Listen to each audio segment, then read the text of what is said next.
Welcome to Deprogramming with your host, Terry Lynn, the show that explores mind control tactics used for millennia to shape our thoughts and beliefs. We dive deep with experts to understand the harsh reality of what is really going on and how to unwind the damage. Here's your host, Terry Lynn. Welcome to the show, Deprogramming with Terry Lynn. Today I have my friend Roula, who's with us. She's going to share some insightful thoughts with us. Welcome, Roula, to the show. Thank you. Really exciting to be here with you tonight. Thanks. So, Roula, we want to know who you are. Who is Roula? Roula is the name. And a couple of years ago, I've been given the nickname Roula the Ruler. And I made out of it Roula the Ruler in her own universe. I was born in the Netherlands, in the city of Utrecht. My parents are from Greek origin. When I was 3 months baby, I've been brought to my grandparents in a village in the northern part of Greece, and I lived there together with my brother. When I was 5, I got reunited with my parents, and at the age of 7, we moved to a city close by to the village. And I stayed there until the age of 20. And when I was 20, I came back to the place where I was born. And I've been living here for the last 30 years. So that's let's say the leap of faith for a better future that brought me to a 30-year of stay in the country of the Netherlands. And I often say that so far my life has been a book that can give the thrill and the chill.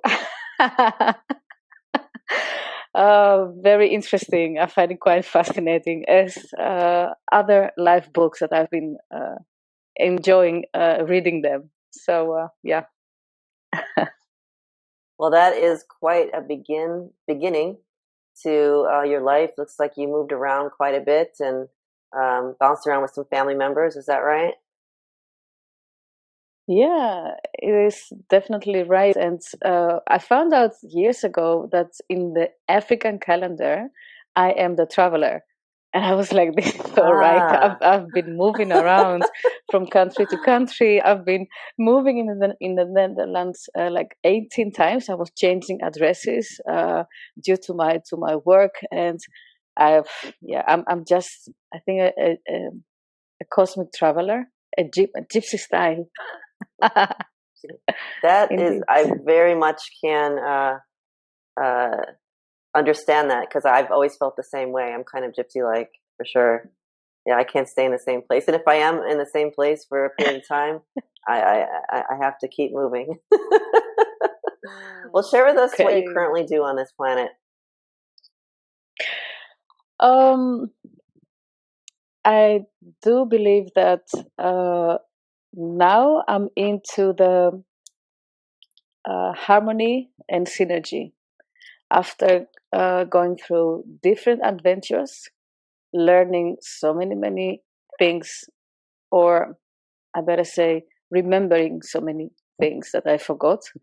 And I'm into the transition from integrating all these experiences into harmonizing them and work all these things in a way that it's that synergy, that all the energies of mine and also the people that I'm involved with, or the people that I've met in my life so far, all these things to harmonize and to synergize. That is what I'm doing currently, and I feel it at every level, personal level, professional level. Yeah. I think that is what many of us come to when we reach a, quote, certain age, when you really feel like you have gone past, let's say, the bloom of youth, and you really start to understand, let's say, who you are, right? I think that synergy that you talked about, and that melding of all these past experiences that we've had, at least in this life, for those that we can remember, it starts to get fun, doesn't it?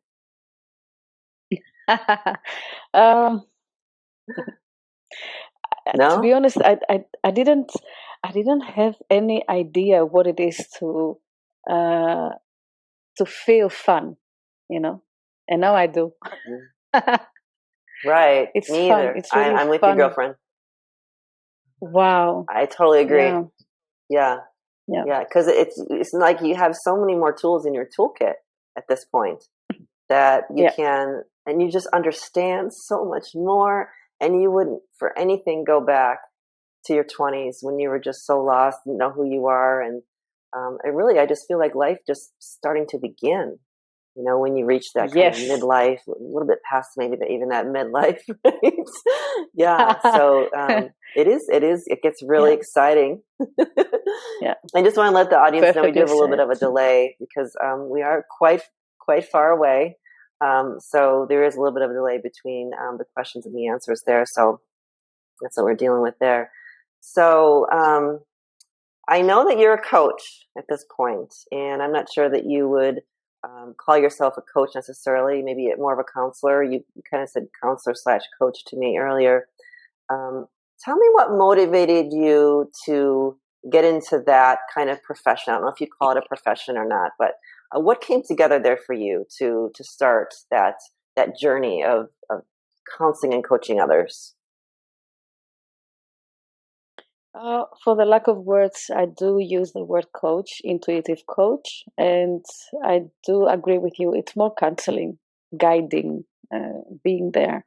And what I've learned from my own experiences and the experiences of others, I use as a tool to guide on an intuitive level myself and also my clients. The main reason I would say that uh, brought me to the profession of being a coach or a counselor, or others would call it social worker, whatever. I'm not into the labels. And I really have difficulty with that. Is that from a very young age, I felt that strong connection with nature and humans, but I couldn't explain it. I just had no idea what it was. It just felt comfortable and it felt familiar, and it felt like I knew why I was here. I had lots of difficulties with grounding. Not many people know about it, but I did have a lot of moments in my life that I asked myself, "What the hell am I doing here? What is this?" Um, but the connection that I had with nature from a very young age and with other people is what brought me to um, have the desire to understand what was going on around me, and especially to understand people. I find people very fascinating. The human anatomy I find fascinating, and I remember finding myself defending those who couldn't defend themselves. And due to different experiences on different levels, uh, the desire even to use it as a profession and not just to connect or to use it for my own self-development just became bigger and bigger by the day. Yeah. And here we are. Here we are.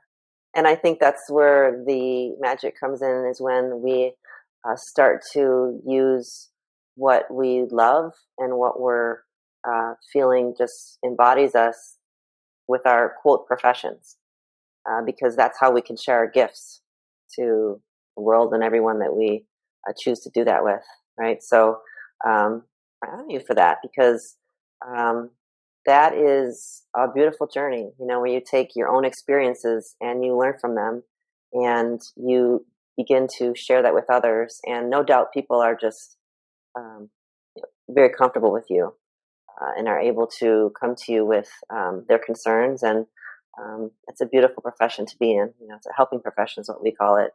Um, Now, I know that you've had, I'm sure that you've had more than what we've talked about, actually, some very interesting experiences with others and their stories. And this program, the series that I'm doing now, the show is called Deprogramming, and we're really looking at programs that we all, to some extent, are engulfed in. And with your childhood and the things that you've come to know, tell me about some of the programs that you feel were running for you. Because we've had some discussions, you and I, recently, and if you can just touch on that a little bit, the things that you have recognized, because you've mentioned that you've recognized some of these things that you've needed to learn, and as far as the programs go, and just what was kind of fueling the things that you had to try to perhaps learn differently, from what was trying to be pushed in on you. If you can talk about that a little bit. Yeah. Before I do so, I want to not just compliment you, but really honor you for doing what you're doing. Even the title that you chose for your program, Deprogramming, it's really, I take my hat off. There are so many people that talk about all these programs, and I'm constantly looking for those who would love also to talk about ways or solutions, how to really be able to deprogram ourselves. And I really appreciate what you're doing. I'm grateful that I'm one of your guests, and yeah, really amazing. And I wish you all the best of luck in what you're doing. That's very sweet. Thank you. You're welcome. What I do remember, what I would love to share is that from a very young age, you go through different experiences. You just do not have the vocabulary to characterize them. You don't know what it's called. You just do stuff. And when the younger you are, the more authentic you are, until the first experience that just take you out of your center, let's say. And then you start to not understanding processes. And what happened is that I felt really, really strong the connection between me, nature, and people. Everything was going really smooth until the moment that the first form of, for example, of violence that I experienced in my life, and I just didn't know what to think of it. I didn't understand it. I had no idea. Or the first time that I felt that I've been manipulated, but I had no idea how to navigate. I really didn't have a clue. Or the first time that I felt that I reach out for help. I ask for help, and not only it's not being given, but I felt that I've been thrown back to the den of lions, and I had to find ways to navigate, to survive. It took me many, many years to understand that we have all been programmed, and it took me also a lot of time to accept that that was a reality. And I went through the life journey, and it felt like every single time I resisted understanding it or accept it, every single time something will happen, and I will be somehow given the chance to look at it, accept it as it is, and try to find ways to understand what I can do with that and what I can do about it. And it just happened so many times. I was really surprised. I was like, what is this? Am I living like for the third time on this planet? These things they feel so familiar, and at the same time, I have no clue what to do. So I was going back and forth. So Yes. it sounds like you were aware that there was something kind of artificial, kind of running, that was trying to run you. And I don't know if you would consider the word indoctrination kind of the same as programming. But, you know, as children, we're indoctrinated by well-meaning parents to live a certain life. A lot of that Yes. is tradition. But it's, you know, out of love, maybe mistaken kindness at times. But our parents want us to learn. Usually, you know, if our parents are relatively healthy, they want us to learn how to get by in life, and the ways that they know are the only ways that they know how to teach. And we can expand that to beyond our parents, to our extended family members, or even people, friends, and then keep expanding that. People are running the same programs that they've been indoctrinated with. So we've got this cycle of everyone kind of just running the same programs that kind of work for them, you know, in a way, at least they think that it does, unless they've learned differently. And so it sounds to me like with your story, you're telling me that you kind of sense that there was some kind of an indoctrination happening, in the sense that you were kind of almost like from the outside looking in into your behavior, into your actions, and saying, look at this, like, look at what's happening here. And it doesn't feel right because I'm so connected to nature and to people from an innocent type of standpoint, let's say, that and then it's navigating through that and starting probably slowly, I would guess, or you can tell me if I'm wrong in your case, starting slowly to start to understand, whoa, wait a minute, that's not right. There's something going on there. And I know this because of, let's call it intuition, maybe in your case, with these other things that I'm connected to, which are pure and innocent. And so it sounds like you started to really recognize some of the patterns that were being instilled in you and indoctrinated, I guess, into you. And we call them programs today. Tell me some experiences that maybe as you got older that helped you to really see these things for what they are.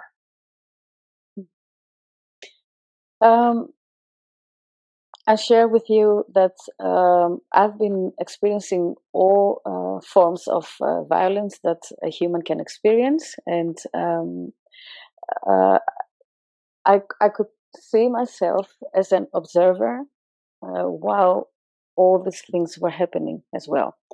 I do not have any fancy way of describing that condition or situation, but that's how it felt to me.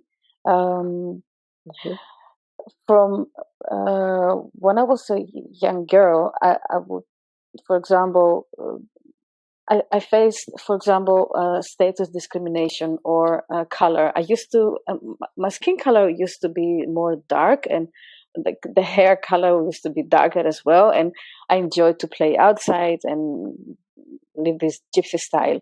But growing up in the village, people would really believe that I would be some kind of offspring of a gypsy thing, and that wasn't good because gypsy means some kind of mystery, magic, witch, whatever.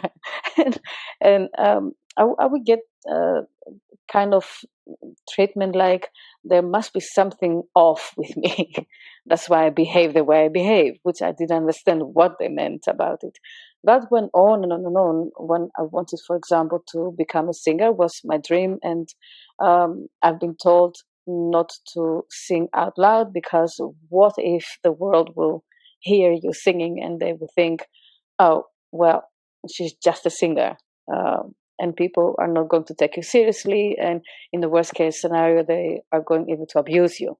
So it was a constant contrast between the innocence, as you mentioned, and the authenticity that I was enabling myself to express, and at the other side, some kind of shame, blame, limited ways of thinking that they were opposing everything that I wanted to do. that went on when I got into my first marriage. It wasn't a whole choice of my own. And in that first marriage that lasted, I guess, 10 years, the different forms of violence took place. And I've been literally been groomed, been almost abducted, uh, going through a lot of different um, situations where fear was, I was on high alert, for example, or I was feeling guilty or shame or whatever. And I just couldn't find my way out. I couldn't find something that can tell me, okay, this is how you do it. And when you do that, then you are free. Or I would just kept on trying to do stuff. And one of the things that I tried to do in order to understand what was going on was to really study. I've done a lot of things in secret because I wasn't allowed to, actually not to have an opinion. I was really young. I was 14. He was 23, and he had his own traumas to deal with. And I've done a lot of things in secret. I've learned how to memorize very fast, how to analyze situations, and how to observe, but also how to become a very keen observer of myself. And also not to allow situations where I was afraid, or I would feel detained, for example. It's happened. Not to allow that to overcome me, to really overwhelm me. Um, After the quite ugly divorce in many ways, I went on, and as I somehow I remember that it felt like I was a complete different person. I went out there. I chose for a study which I didn't finish. I just was quite interested in social sciences and child development, and I started to learn the language a little bit better.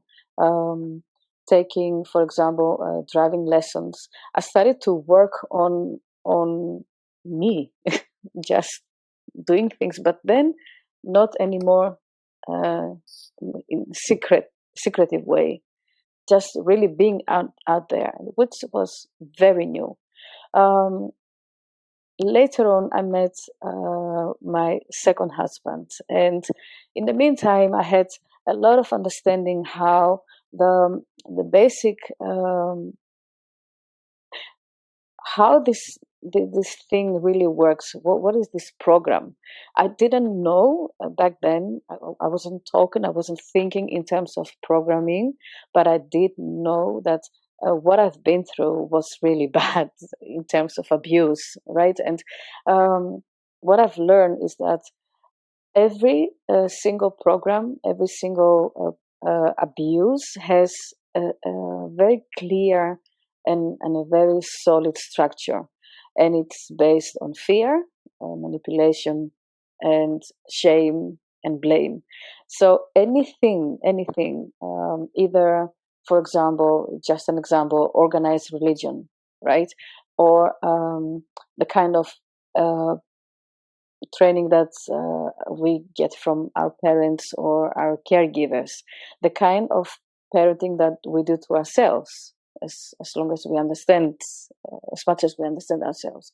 All those things, they have a very clear structure. And I see that also in the current programming in others as well, but also on a global level. And it's all based in fear, shame and blame, and manipulation.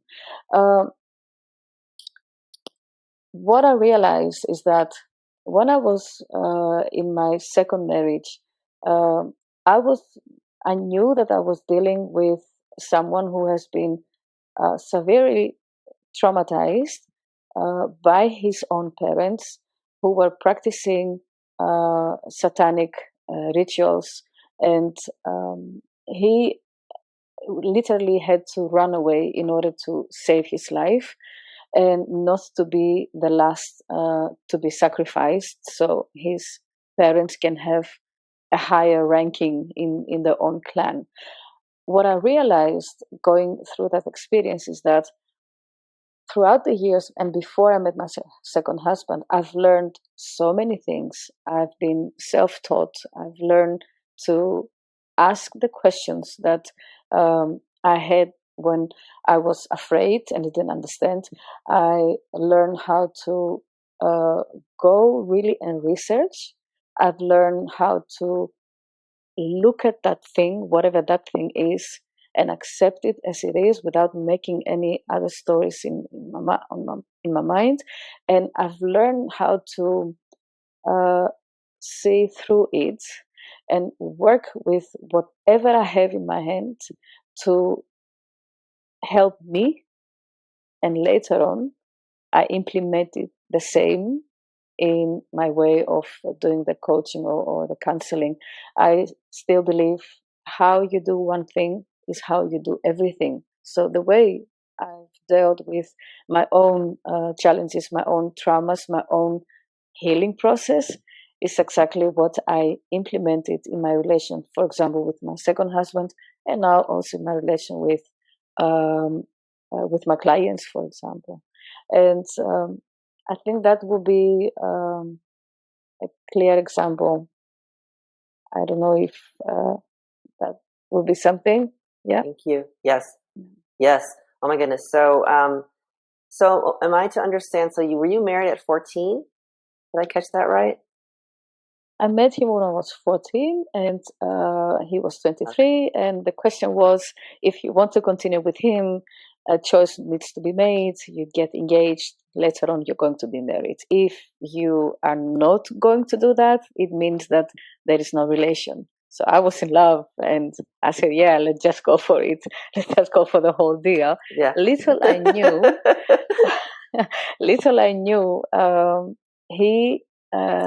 he bet on me. He had a bet with his friends and he said, well, she is going to be mine. And I didn't know. I had no idea. And that was the very first time when I've heard about it. And he spoke quite proudly about it. For the very first time, I felt like, like an object. And I still couldn't have even the understanding and the strength to say that. Like, wow. Yeah. So that reminds me of some religions that take very seriously their dating protocols, you know, and so it sounds very similar to actually what I was in my adult life anyway, what I was indoctrinated with. And so that's why I wanted to clear that up with you, or just ask that question, because you were still a child at 14, you know, so you were still in that childhood kind of mind frame, and your brain wasn't even done developing for another, you know, almost 10 years. So you were still in a very highly suggestive type mindset, right, where you could be molded and indoctrinated. And so I would guess your first husband, as was my first husband, actually, I was married when I was 18, was kind of finishing that process of indoctrinating, you know, me and you, or just, you know, the experiences in our lives. So that's pretty critical that you were, you know, kind of forced in a way to make that choice at 14 because of the culture that you were raised in there.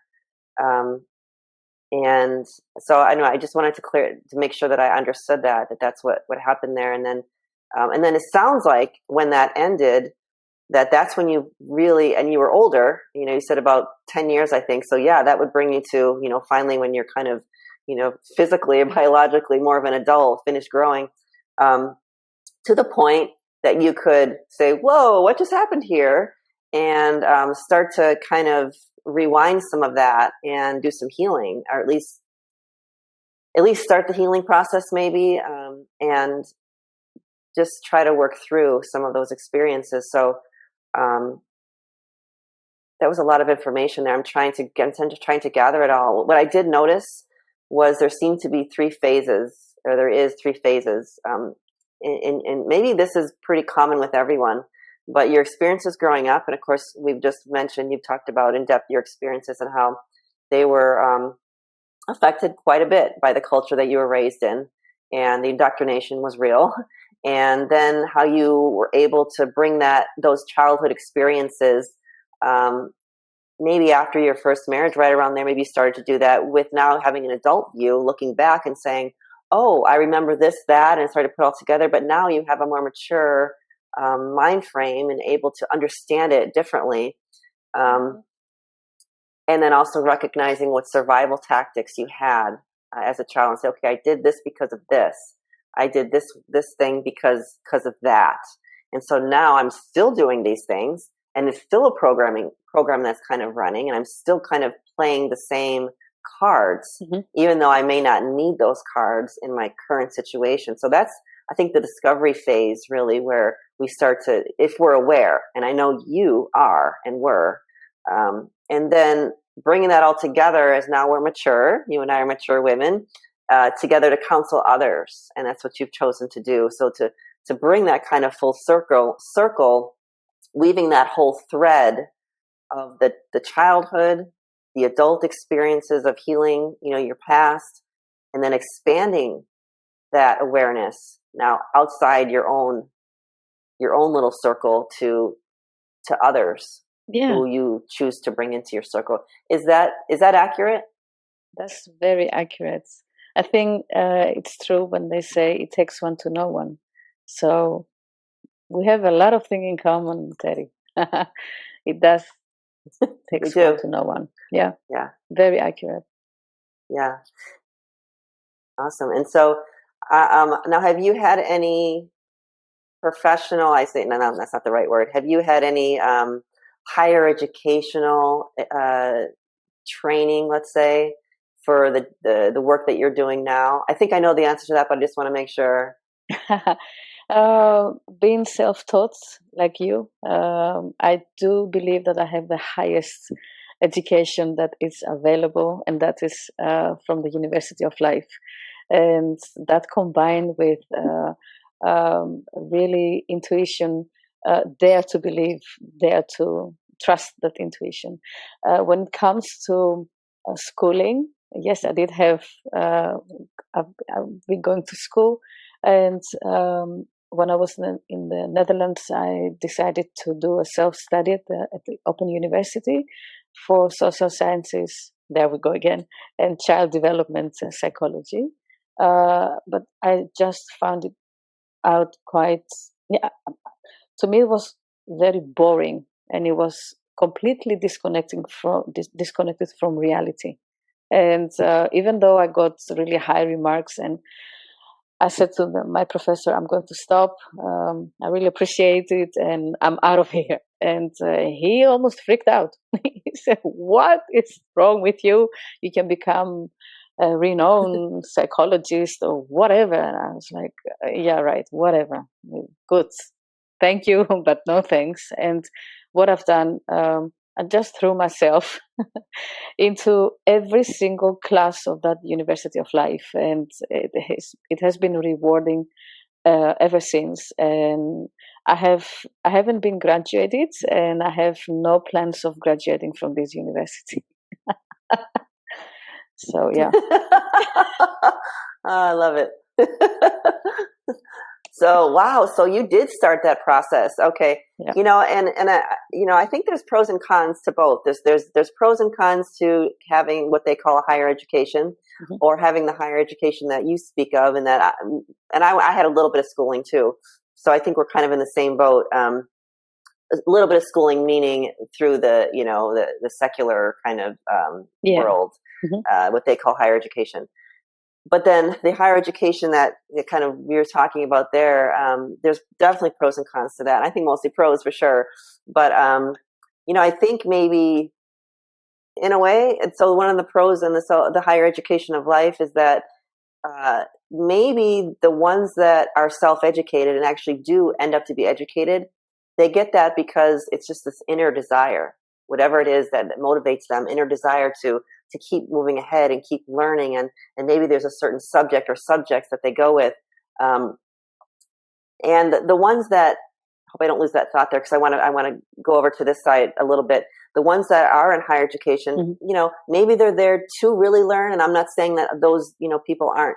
But, you know, there tends to be a little bit more of a grab with, you know, you're going to make some more money, or you're going to have this title. The ones that go with the real higher education, let's call it, they're not interested in that. They're just like, what can I learn? What can I absorb?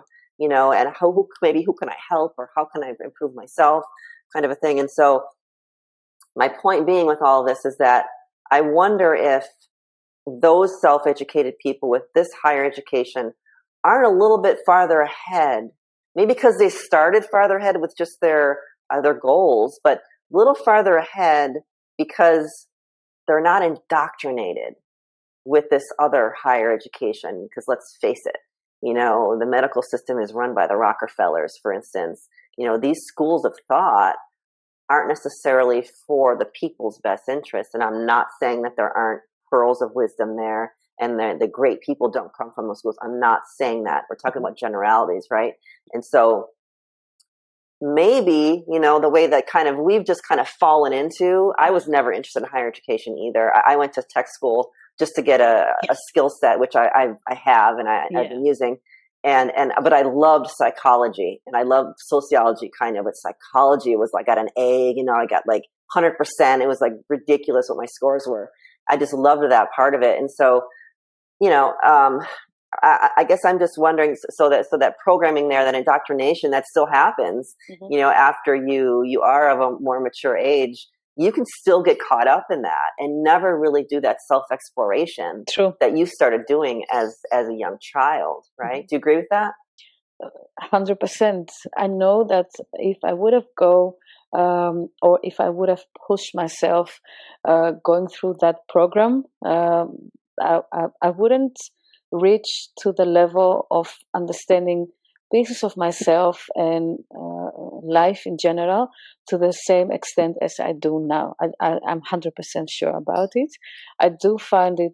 I remember that at school, after 15 minutes, I was like, okay, I'm done. Okay, let's do something. And this whole blah, blah, blah theory, I could get really agitated. And in the end, I would do some kind of nasty things so they can ask me to just go out of the classroom. And I would go like, yeah, it worked because it was so boring. Not you! And the teachers were like, I mean, you are so sweet and so kind and this and that, and you are intelligent and you understand everything, and then you turn to this kind of just nasty, just to find yourself outside. And I was like, hell yeah, because you have no idea how boring it is after being able to understand the gist of what you teach us. That after that, I'm saturated. I just need to go and play. That's it. And I need to put it in practice. So what happened to me and to us is that we got the practice first, and later on we have been served the theory like, it's called like that. Oh wow, that's the name for it, really. And this is what excites me even more, to find out that, for example, creative visualization, I had no clue that thing was called like that. I was doing stuff. I was wishing to have that, and I was imagine it, and I would smell it, and I would taste it, and then boom, that thing is in front of me. Like I needed a warm jacket, and I didn't have a lot of money, and this and that, and I was like, oh, and it would be nice, and it would be that color, and it would be warm and fuzzy, and I find it within 5 minutes. I mean, and I didn't stop to think that this is how really things work in real life. Later on, you hear some kind of a fancy guru talking about creative visualization. Or I followed, for example, the series of Kevin Trudeau that says, your wish is your command. Learn how to really move into that, how to transcend energy. I've been transmuting energy as far as I remember myself, in the middle of a horrible situation, just to step back and observe and become the observer of the observer, and use that with a twist of faith and compassion and forgiveness, and then boom, you come out of it with a smile on your face. And I didn't know that this thing was called transmuting the energy. And then I read the book The Alchemist from Paulo Coelho, or about the Warrior of the Light, and I was like, oh wow, that's super cool. I started to find myself cool when I started to connect the dots, that first I've done the practice and then I got the theory. So I'm really blessed. I really feel blessed that I didn't force myself, even though I could get really high remarks and good diploma, but I didn't force myself. I didn't find it necessary to force myself to go to higher education, and I'm very proud of it, without talking down to people that made that choice. It just, for me, it doesn't work like that. I need the practice, I need the inner journey in order to understand the theory and really walk out there what I already lived inside of me. So yeah, I think you might relate to that. Yeah, absolutely. I'm glad you reiterated that point and how that journey is just different, because the higher educational system definitely, like I said, does have its positives, its pros, and those that went that route, and then were able to get their own. And I'm going to encapsulate what you said by saying critical thinking, and get it that way. That's okay. But I think there are some subjects in those higher education programs that kind of teach critical thinking, kind of. Yeah. I haven't been through those schools, but I know enough to know that it's possibly not the critical thinking that we're talking about. So I think your way I can sum up what you just said is that we can naturally develop our own critical thinking skills so that we can more easily see the bigger picture, if we're not so indoctrinated, or so I'll use me as an example. I was just a kind of like a little obstinate as a kid. And so I didn't let anyone tell me what to do or to think, or and that is hell on earth for parents that don't understand that. And it would be very hard for me as a young parent as well. Now I know better, but but it's kind of maybe those personalities that can really run with this, because I just learned to really think for myself. And that didn't always glean the best results, trust me. But usually when I look back, the times that I didn't think for myself, the times that I let others put thoughts into my own head, were times when it went bad. Because I think I remember a time when I was extremely intuitive, and things didn't feel right in the world for the most part, actually. And then I got into this time period that was pretty long, that I thought that no, the way I'm thinking must be wrong. I have to go against that, and mold my thinking, change it. And that was not the right thing to do. At least it wasn't the right thing to do for me. And it didn't glean the best results for me either.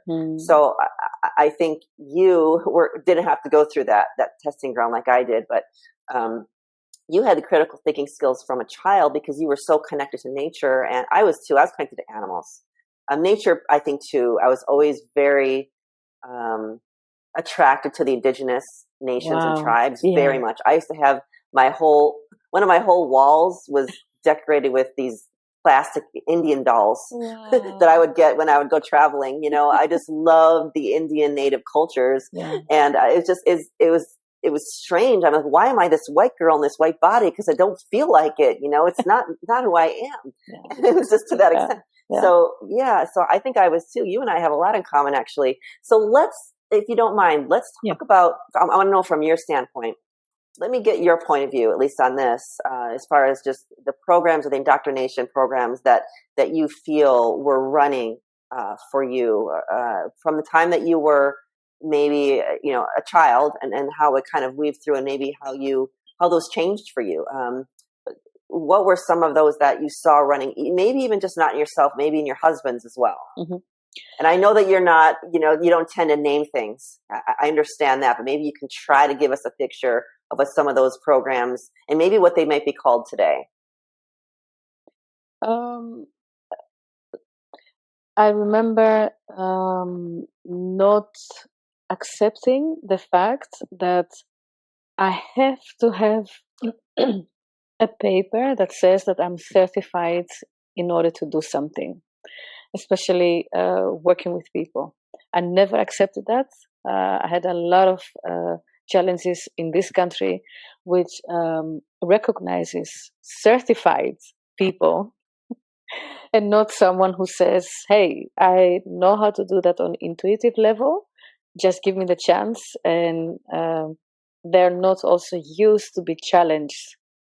And I'm someone who made the choice to challenge and say, you know what, you can see what I mean only when you give me the chance to do what I tell you that I can do very well.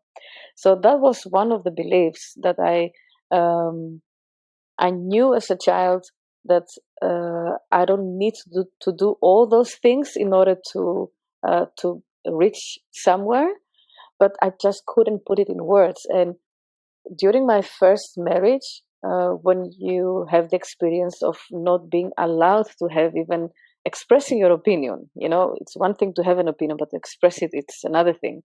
And by doing so, you know that the person will be agitated, you can get punished, you can get restricted, and then more restrictions come. So in that phase, I used to believe that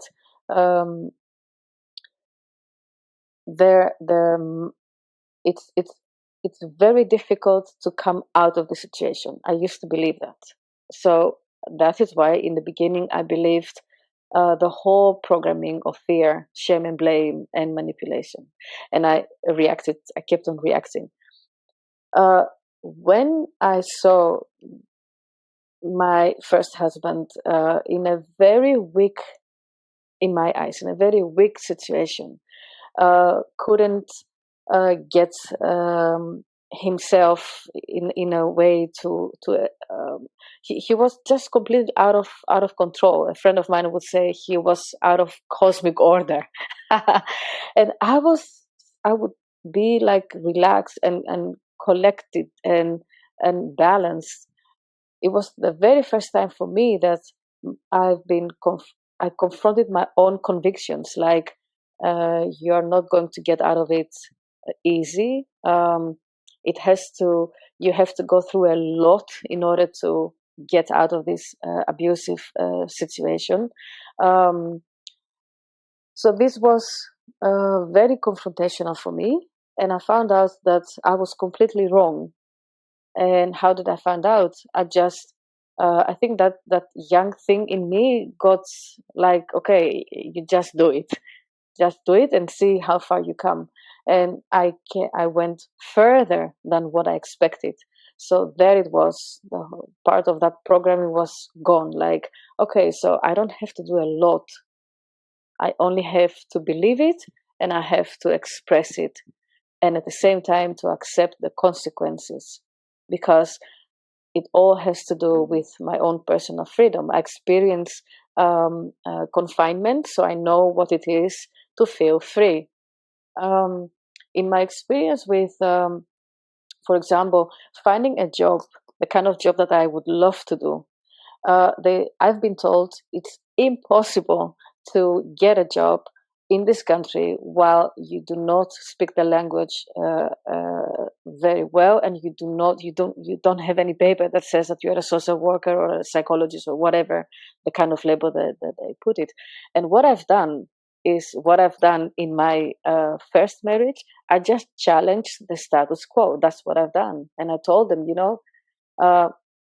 give me 3 months contract with 1 month, or like a, just to see how I do stuff. And if you don't like me, just kick me out. And I stayed in that organization for almost 9 years, going from changing also different positions and functions. And I proved to me, and in the end, I proved to many people that indeed you do not need all the certificates and diplomas in order to do what you really want to do and what you are good at. And the last one was for me, when I was going in my second marriage. In the meantime, he's my ex-husband. We separated, like, I think 10 years ago. In that marriage, I had to confront again my own beliefs. I thought that I wasn't equipped enough, and I wasn't strong enough, and I wasn't well informed enough in order to understand the kind of background that he was coming from, and in order to know how to navigate it.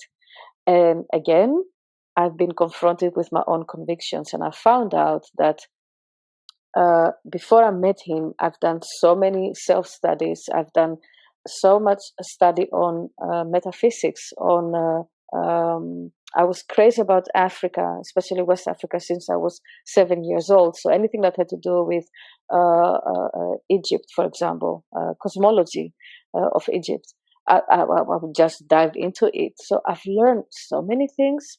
And when I found out that all that I've learned that far, I can use in order to understand that this satanic ritual thing is so real, and it's happening, and it has a huge effect on him, and of course also on me, but mostly on him, and how to navigate that.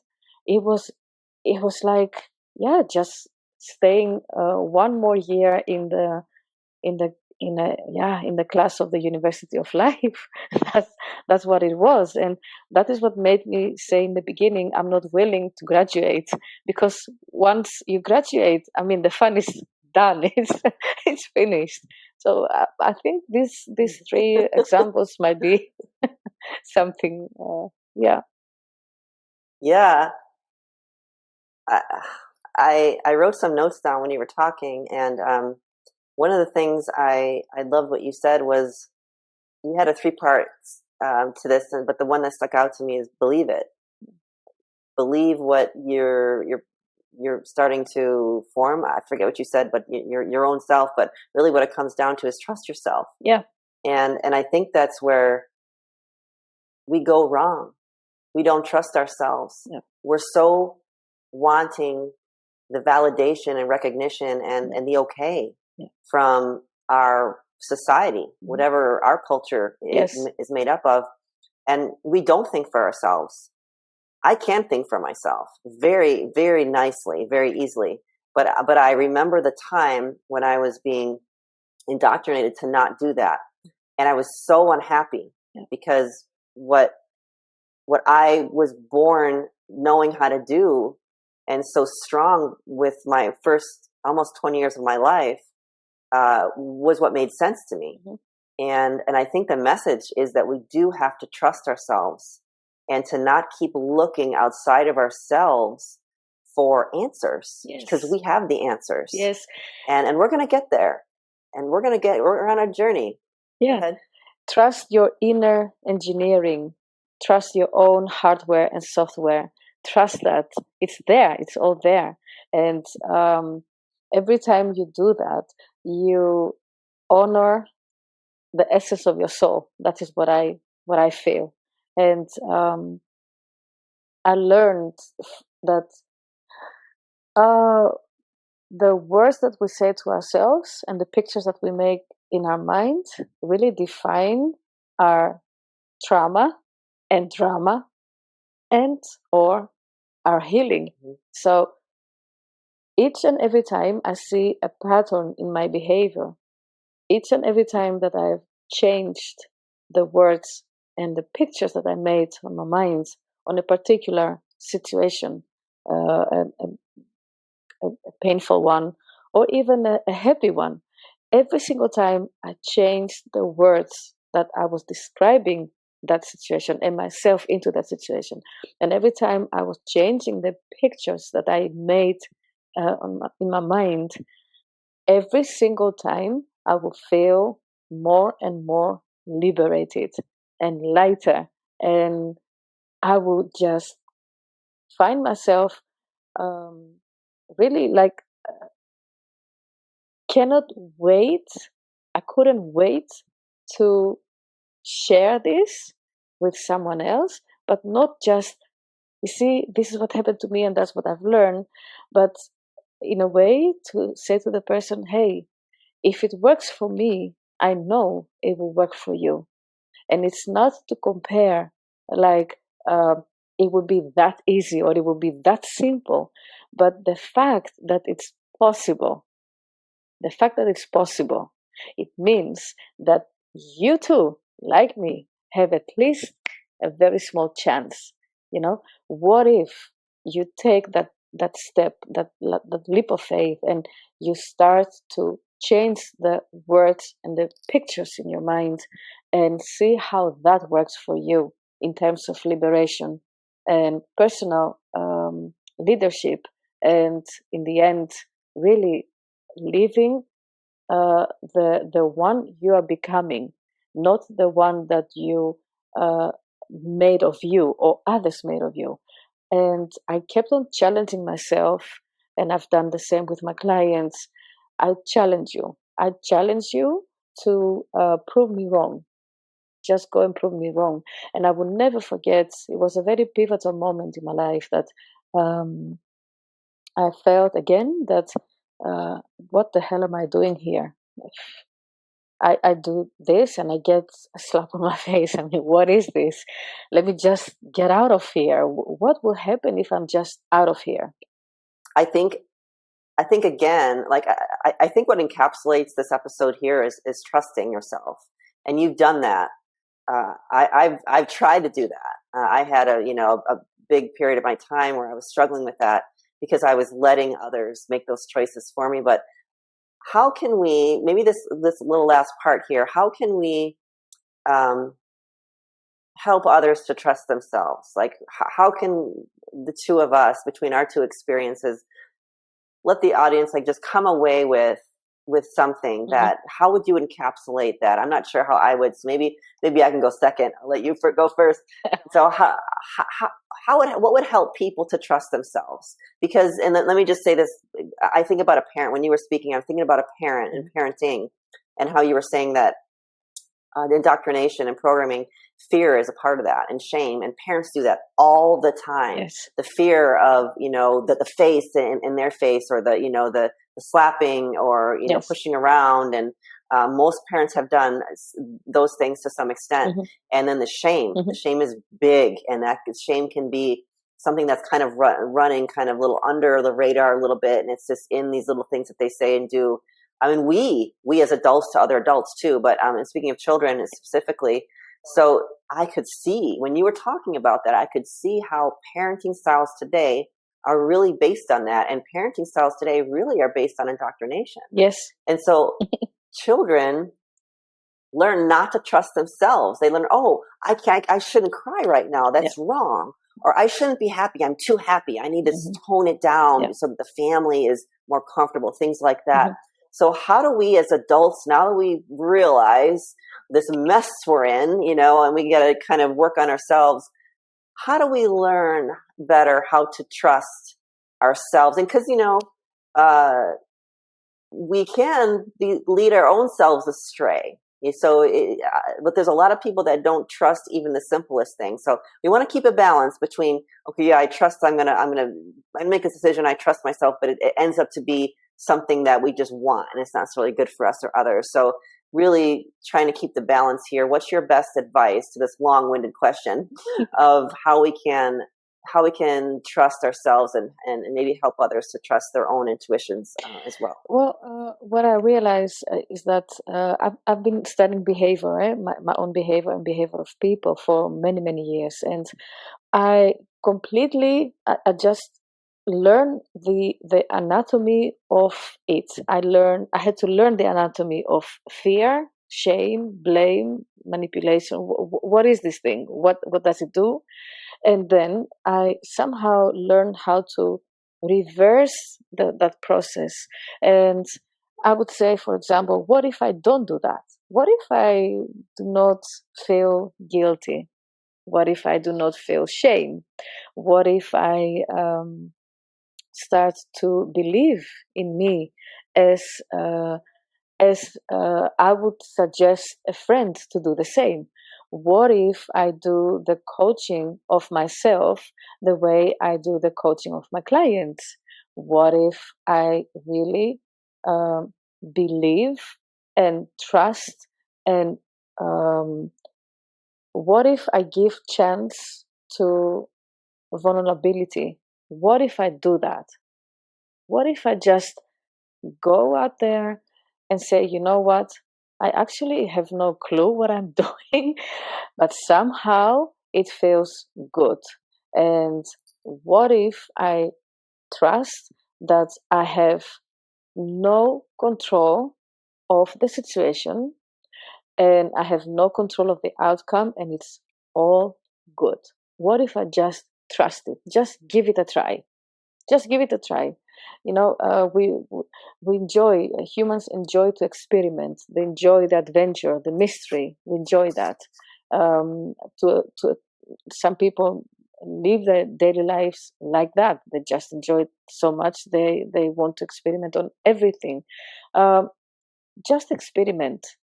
Remember when you were a child, when you wanted to play, you weren't sitting and thinking, oh yeah, I need to play. No, you were like, okay, I'm going to play. Just remember a little bit how it felt when you said, you know what, oh, the sun is shining, I'm out of there. I'm into that childlike, and surrender to that. What if you just do that? And the more often you do that, we are creatures of habits, and we create habits, and then we go on and on and on. And the more we practice, the more the theory of it is going to be clear to us. Just trust that, go and do it. And if you think that you somehow you can do it better, hey, then go and do it better the next time.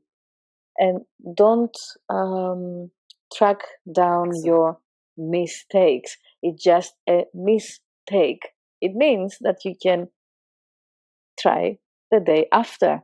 You see, another thing how to learn how to trust yourself is to stop by all means comparing yourself with others. I mean, it's actually crazy to compare yourself with others, because what is to compare? And maybe if you can try to compare yourself with yourself of yesterday and see how close are you to the one you want to become. What if you just do all that? That's a lot of work. And based on the fact that the more you practice, the easier things get, and learn also to trust the moment. The more we trust, the more we surrender into the now, into the knowledge that we have now. The more we do that, the easier it becomes. And then when it becomes fun, wow, oof, you're unstoppable, really unstoppable. I like what you said about what if. I love that tactic. Yeah. And I think that's something that people can take away from this particular episode, is just asking yourself what if. And what I do, I take that another step further, is I ask myself this literal question. I'll think of the worst case scenario of what could happen. Okay, I'll say, what if that happens? Yeah. Is someone going to die, including myself? Yes. Is this going to happen? It's going to happen. And if the answer is no, then I'll be, what's the worst thing that could happen, basically? And then I say, am I okay with that? And usually I am, because, it is a worst case scenario and it's very slim to none that it's going to happen. And so I think that will help people to be a little more flexible, maybe in their thinking, and be a little bit more courageous to say, well, wait a minute. What's the worst thing that could happen? What if this? What's the worst case scenario in this situation? Mm-hmm. And I love how you brought in how we as children, we don't sit there and analyze. No. Should I jump on the trampoline? I might hurt myself. Or should I jump on the trampoline? Maybe someone would see me being silly. Maybe I'll fall. Or should I go out here? Should I really try that new bike? They don't, well, sometimes I guess, they can, but in general, children don't do that. No. And so we need to be a little more, and you are very, I love you, Roula, because this is something I need you to somehow kind of give me a little bit of, is you're so like free flowing, and I tend to be much more, I have my little piles, we have a lot in common, but at the same time, like you have just this free flowing spirit, and I haven't learned to be that way yet. So I love that about you. And so I can see you being very, very childlike, where I'd be like, no, I'm going to be a princess right now. But I love it. Seriously. I'm so serious. I think that you are going to be that friend of mine that I'm going to keep on knocking on your door like, come on. Let's just do that. I know that you want to do it. Let's just do that. You know what I've done when I turned 50? I'm going to be leave me alone. What if when I turned 50, that was last year, there is a very high building in Amsterdam, and they have a swing on the top floor. So I went there and I just started to swing on that thing. I felt like I was on the top of the world, and I was like, what an achievement. And I was just swinging for less than 1 minute. But what I realized is that every single time that you dare to reverse that thing. We've been through shame and blame. Okay, what if I would just continue to sing? Yeah, and what if the neighbor hears me? And what if the neighbor thinks, okay, she's singing, no. So what? So what? And what if I just go on? And what if I become the best singer that sings so false? I mean, people are laughing, and in the end, it becomes a comedy. Learn. What if it works out? Yeah. What if I'm successful? What if it actually works out? I mean, think of that too. Compare yourself to what you want to be. I love that. I do that myself. Yeah. I don't compare myself to others usually. I mean, as a woman, I suppose sometimes I do, but I don't play team sports well, and so I just, I know what I want. No. So I know what I want of myself, and that's what I keep comparing myself to. And I think that's maybe a good tactic, Yeah. But we are going to have to wrap it up today. And you've been so helpful. This has been a great discussion. Is there anything, I always like to give my guests one last chance to say something maybe you didn't get a chance to say. Is there anything else you wanted to bring into our discussion before we end? Remember you. Remember you. Remember who you are. Know yourself. Remember who you are. That's all. Excellent. I can't say it any better than that. Thank you so much for the time that you spent with me today, Roula. I really appreciate it, and I know that others are going to glean a lot from you and appreciate you as well. That would be great if they can get something that can help them in many, many more ways than it helped me or even you. And I'm honored. Thank you for the invitation. I really appreciate it. And I wish you again all the best with your program. Thank you so much. You've been listening to Deprogramming with host Terry Lynn. To connect to Terry or to check out our other shows, head to lifesource.global. And don't forget, hit the like, subscribe and share buttons. This show has been brought to you by Source Light Productions.